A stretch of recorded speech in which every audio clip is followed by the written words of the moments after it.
sahabat Nabi yang ditolong iblis, karena matanya buta. Abdullah bin Ummi Maktum adalah salah seorang sahabat yang mulia. Kedua matanya tak berfungsi sehingga ia tak bisa melihat. Dia menjadi salah satu sebab turunnya surah Abasa. Suatu hari, Abdullah bin Ummi Maktum mengikuti pengajian Rasulullah.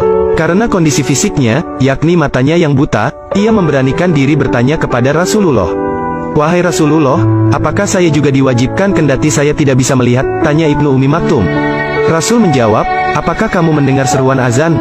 Ibnu Ummi Maktum menjawab, "Ya, saya mendengarnya."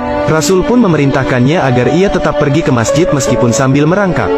Maka, dengan penuh keimanan, setiap azan berkumandang dan waktu salat tiba, ia pun segera pergi ke masjid dan berjamaah dengan Rasulullah. Suatu ketika di waktu subuh, saat azan dikumandangkan, Ibnu Ummi Maktum pun bergegas ke masjid. Di tengah jalan, kakinya tersandung batu hingga akhirnya mengeluarkan darah. Namun, tekadnya sudah bulat untuk tetap berjamaah ke masjid. Waktu subuh berikutnya, ia bertemu dengan seorang pemuda. Pemuda tersebut bermaksud menolongnya dan menuntunnya ke masjid.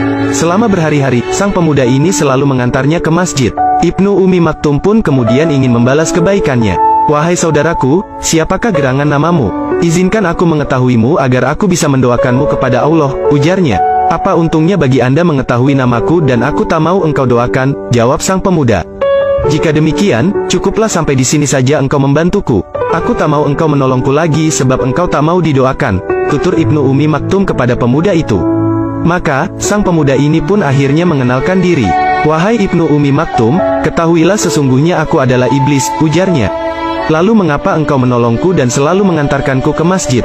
Bukankah engkau semestinya mencegahku untuk ke masjid?" tanya Ibnu Ummi Maktum lagi. Sang pemuda yang bernama Iblis itu kemudian membuka rahasia atas pertolongannya selama ini.